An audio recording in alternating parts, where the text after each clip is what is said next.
The village elders swore it was the only way to keep the waters calm. Every year, a child had to be given to the river.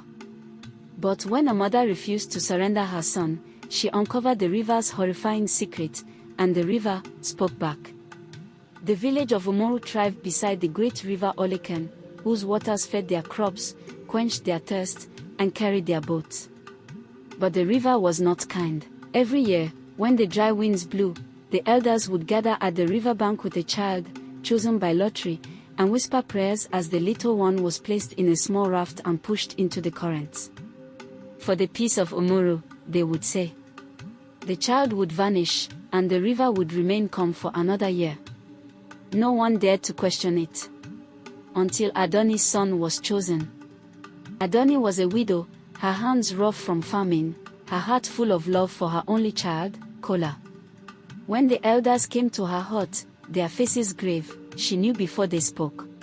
The river has chosen Kola, the chief said. Adunni's blood turned to fire. No. The elders gasped. No one had ever refused. If we do not give the river what it demands, the elder warned, it will rise and swallow us all.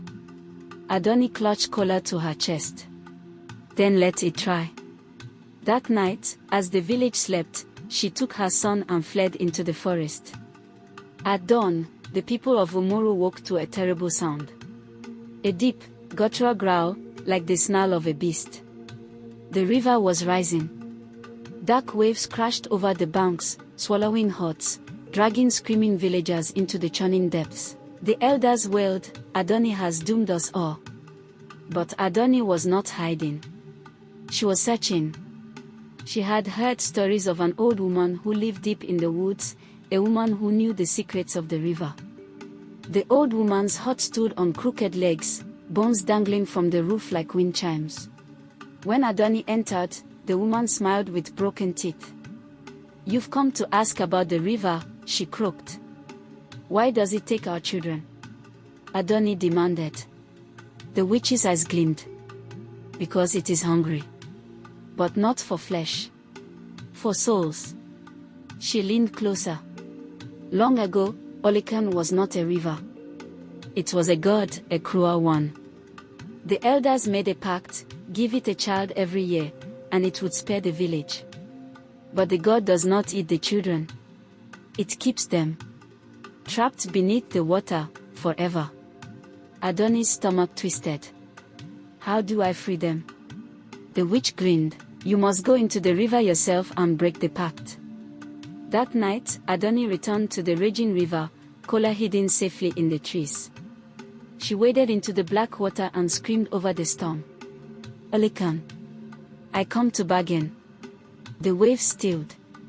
The water parted. And a voice, deep and wet, echoed from the depths. Who dares? Adunni stood firm. I am Adunni, mother of Kola. I will not give you my child. But I offer you me. Silence. Then laughter, a sound like drowning men gasping for air. You are not a child. No, Adunni said. I am a mother. And mothers are stronger.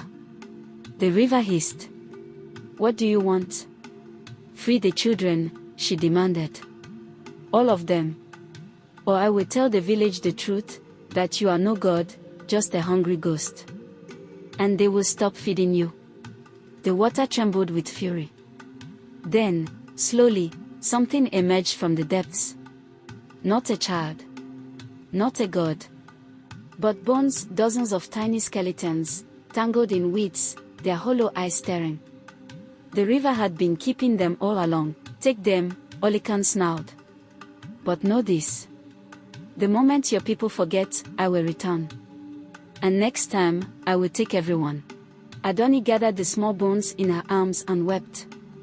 When Adunni returned to the village with the truth, the people wailed in horror. The elders, shamed, burned their sacred scrolls. The villagers buried the bones with honor. And the river? It never rose again.